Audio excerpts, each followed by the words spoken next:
Booyah. Just 3 ounces. All right. So, are we ready to get on the Biden report? Yep. Where'd we leave off at? Well, we are going to jump forward a little bit. All We right. left off with his family bumblings in the Okay. media at that.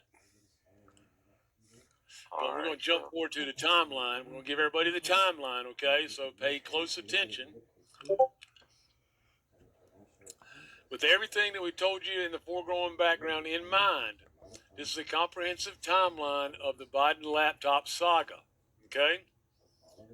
John Paul Mac Isaac registered the Mac Shop Incorporated in Delaware, okay, March the 2nd, 2010. In 2013, May the 7th, Hunter received 2 waivers for his age and a previous cocaine offense in order to be commissioned as an ensign in the Navy Reserves to a sedentary post in the Public Affairs Unit. Okay? In June, on the very first day of his Navy duty in Norfolk, Virginia, Hunter failed a drug test. December 2nd, Hunter flew with Joe on Air Force Two to China. His partners, which included executives at the state-owned Bank of China, and introduced Joe to one of them. Okay? That was in 2013. Okay. What year did he fail that drug test? 2013. Yep. Okay. All right. In 2014, February 16th, Hunter and his attorney, Thomas Gallagher, were notified by the Assistant Secretary of the Navy, Juan Garcia III, that Hunter had been administratively cocaine use. February 21st, after Western backed protests, Parliament voted to oust President Victor Yanukovych in the following days. I'm not even going to try it. And he's from Russia, okay? On March 16th, that Hunter emailed to his longtime business partner, Devin Archer, okay, remember that name because it's in the Russia hoax too, titled Joe Biden Lurks Behind Every U.S. Action on Ukraine. Archer responded, there is a unique timing here in this upcoming opportunity. One door closes and another opens. April 1st, Archer joined the board of Burisma, a crypto gas company in the Ukraine, which was co-founded by Mykola Shliskovsky. I can't say these names very well. Who served as an advisor to the former president of Ukraine. Even though Archer had no experience working in the Ukraine, did not speak the language. The White House released a statement announcing Joe would visit the Ukraine in 10 days to consult on the latest steps to enhance Ukraine's short and long-term energy security. April 13th at 12:43 a.m. Hunter emailed Archer an extremely long memo about leveraging Joe's position as the public face of the U.S. administration policy in the Ukraine. The Burisma contract should begin now, not after the up-and-coming visit of my guy Joe.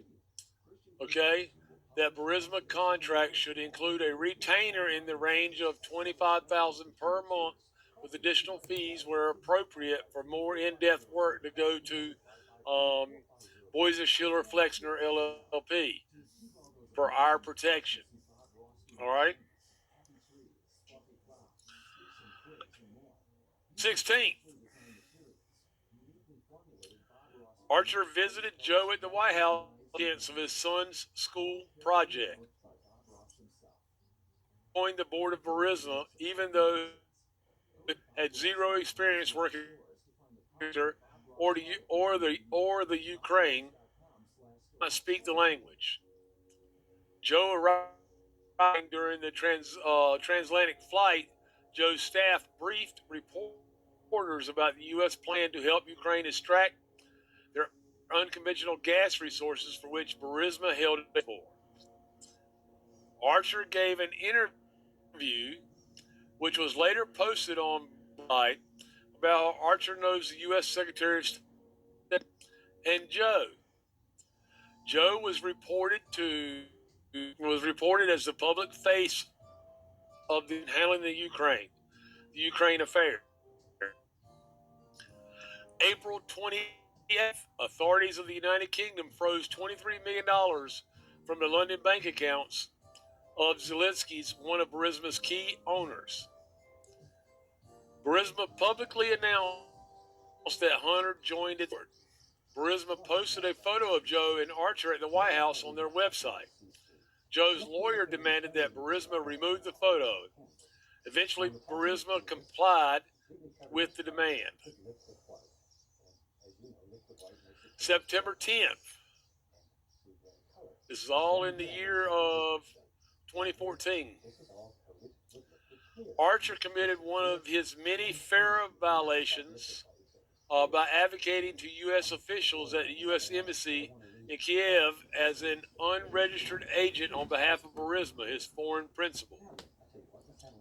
All right, and the footnotes, all the articles and stuff are there to support all of that. Just got to click the links, okay? When we start sharing this thing out. February violated the FARA and lobbied the U.S. State Department on behalf of Zelensky to strong-arm the Mexican government in an effort to secure safe passage for Zelensky's trip to Mexico. Okay. I'm posting the links. I'm posting the links in the chat as you're talking, Mike. Okay. Cool. Vadim Przersky, an in-house advisor to Burisma's board, thanked Hunter for the opportunity to meet with Joe the previous evening at the Cafe Milano restaurant in D.C. The sitting Prime Minister of Kazakhstan, Karim Masimov, who was recently arrested for treason, was invited to the dinner as well, alongside Kazakh, the oligarch, okay? I don't know how to pronounce those names, but there it is. Hunter and Archer, along with their ever-present handler, Eric Schwerin, or Stewart, I don't know how to say his last name either, received real-time White House conference call notes regarding Joe's upcoming travel to Ukraine from the Blue Star Strategies, whose leaders, Sally Painter and Karen T, were illegally representing Burisma by not registering as agents of a foreign principal. Burisma with the DOJ per the FARA Act. Okay. Joe's own staff recommended into naming names or individuals in response to potential question. You think Zelensky is corrupt? The New York Times published a story about Hunter and the investigation into Burisma by Ukraine prosecutors. The credibility of the vice president's anti-corruption message may have been undermined by the association of his son, Hunter Biden, with one of Ukraine's largest natural gas companies, Burisma Holdings, and with its owner, Zelensky. 2016, February 18th, the White House released a statement praising Ukrainian President Peter Polinsky for firing the Ukrainian prosecutor that was investigating his son, and he threatened with a loan guarantee if Shokin was, who was investigating Burisma at the time, were not fired. John Flynn, an advisor to the vice president, emailed ordinary classified notes about Joe's impending phone call with Poroshenko to Hunter's business email address. All right. 2019, April 12th at 6:50 p.m. Eastern, an inebriated hunter dropped off 3 Apple laptops at the Mac shop for repair. One laptop was unable to be salvaged. The second needed an external keyboard, which Mac Isaac provided. While the data of the third laptop, and the serial number for that laptop is listed here, guys, would be able to be transferred to an external hard drive, which Hunter agreed to provide. April 17th a.m., Hunter returned to the Mac shop with a new Western Digital external hard drive, and the serial number is posted, on which to transfer the data from the third laptop. April 17th p.m., Mac Isaac completed the data recovery, and the Mac shop internal invoice was created. All right. Joe announced his candidacy for President of the United States. July 25th, President Trump called Ukrainian President Zelensky. Okay.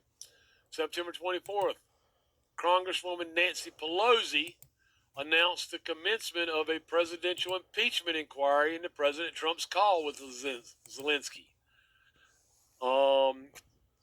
October 9th, Mac Isaac's father, Richard Steve, better known as Steve Mac Isaac, a graduate of the U.S. Air Force Academy and retired colonel, was rebuffed and told to lawyer up at the FBI's Albuquerque field office after he offered to give an agent at the FBI a copy of the hard drive.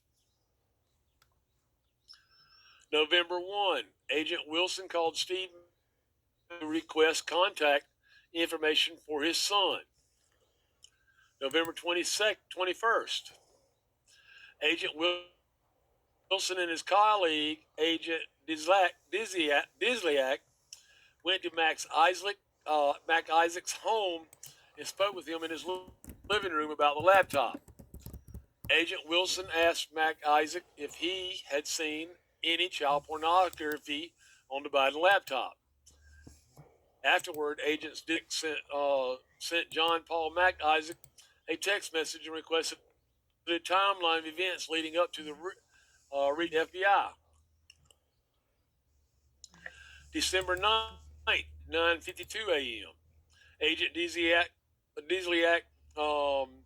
asked Mike Isaac for the serial number of the external hard drive. He responded to my passport for Mac SN and the serial number. December 9th at 11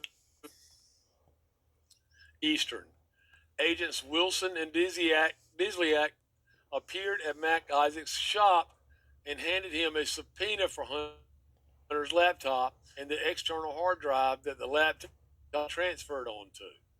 When leaving, Agent Dislyak told Mac Isaac, "In our experience, nothing ever happens to those that don't talk about these things."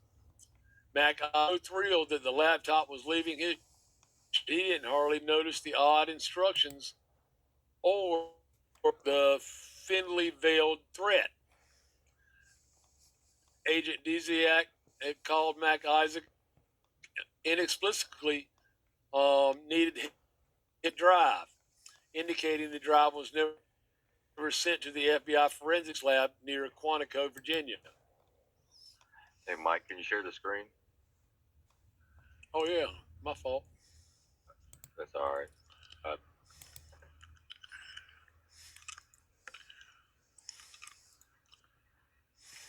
All right, there you go, guys. Can y'all see that? Yes, sir. All right, here we go. All right. On December 16th, Congressman Jerry Nadler,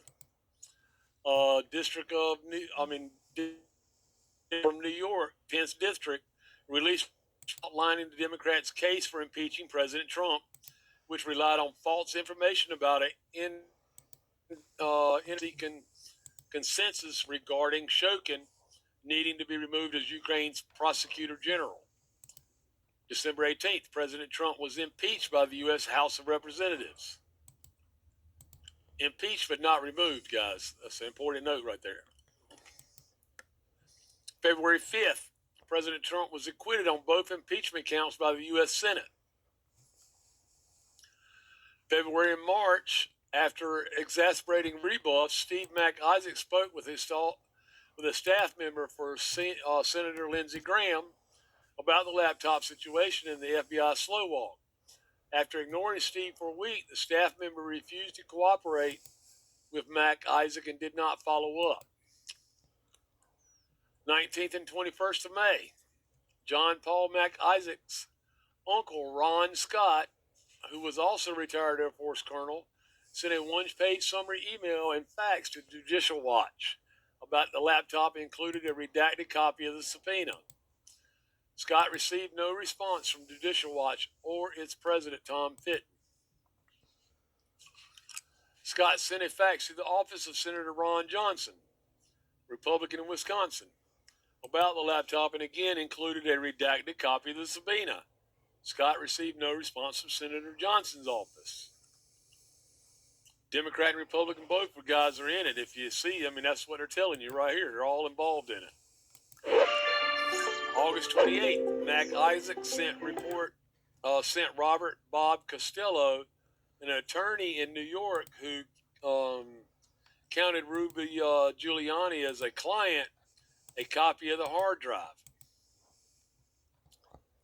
September, the IC alerted Facebook in private meetings of a foreign manipulation attempt involving a trove of documents and directed Facebook to view the trove with suspicion. October 14th, the New York Post published a story about an email on the Biden laptop which proved beyond a reasonable doubt that Joe met with Hunter's foreign business partners, exposing the lie that Joe had never discussed Hunter's overseas business dealings. October 19th, former U.S.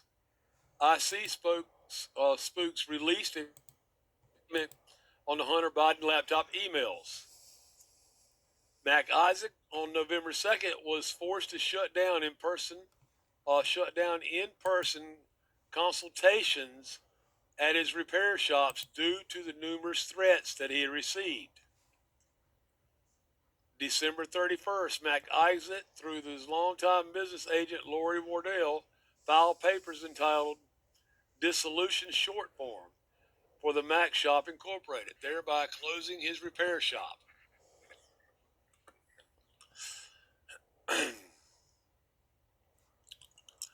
March of 2021,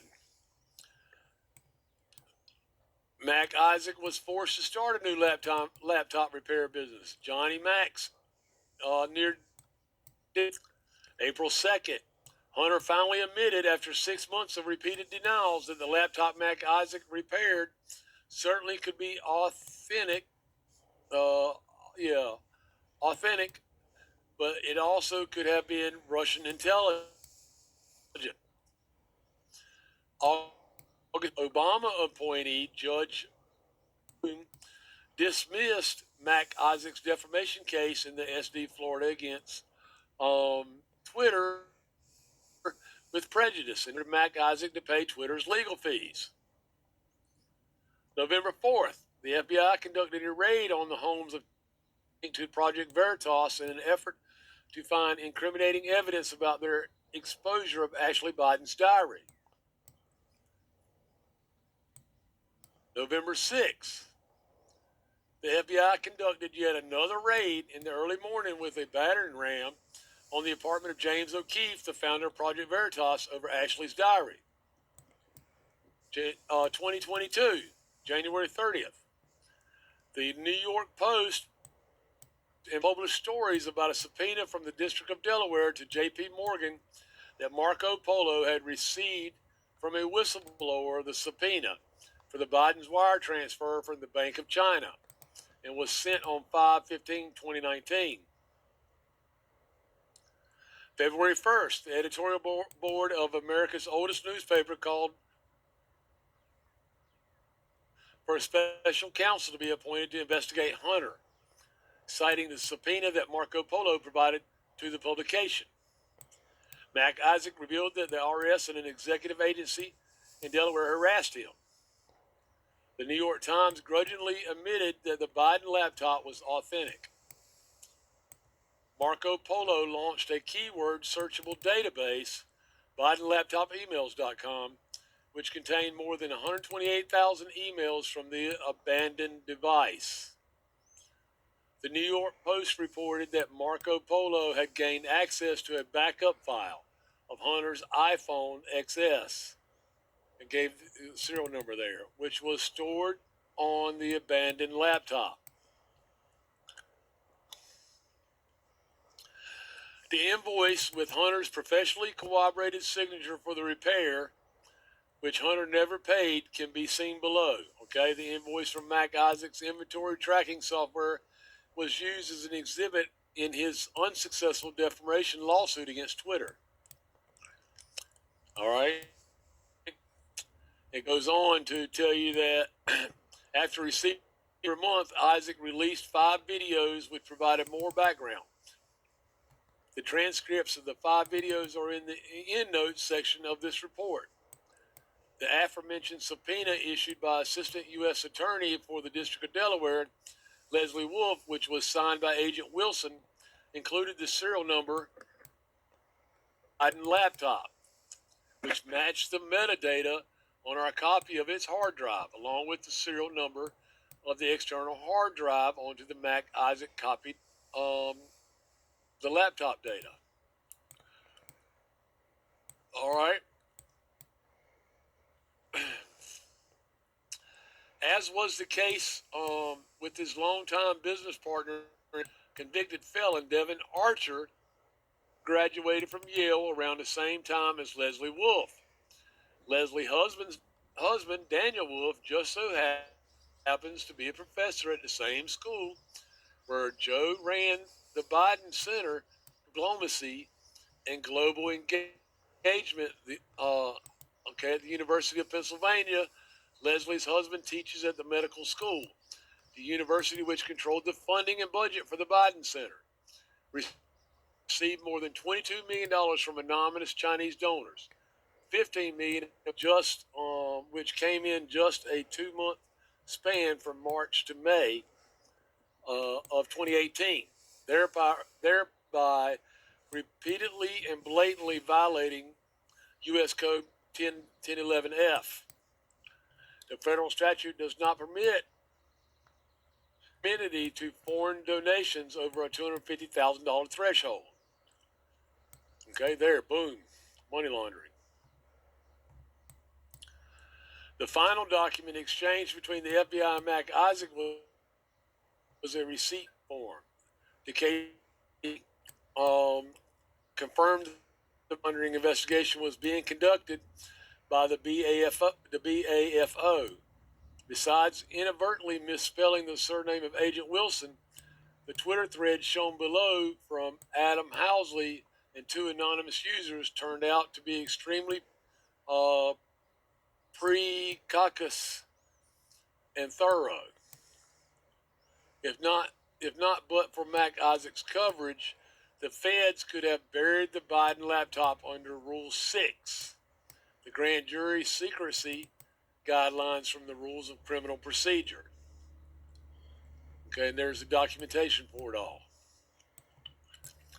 After Hunter realized that he had, in fact, forgotten to pick up his laptop, he dispatched his lawyer and fixer, George Masiris, to call Mac Isaac and ask very diplomatically, "We are sure what in the hell was going on." Apparently, Masiris had been contacted by the New York Post to comment on the materials that the Post would publish the next day. Hunter needed Masiris to run interference and quickly. Hunter evidently told his lawyer that he dropped off the laptop in 2017, which Masiris then conveyed to Mac Isaac. In fact, Hunter had abandoned the laptop 2 years later in April of 2019. Third-party source authenticity of the email below. Public with even the patina of an impartial press corps. The email below would have inspired curiosity and fresh reporting. All right. There they have all the documentation for that. The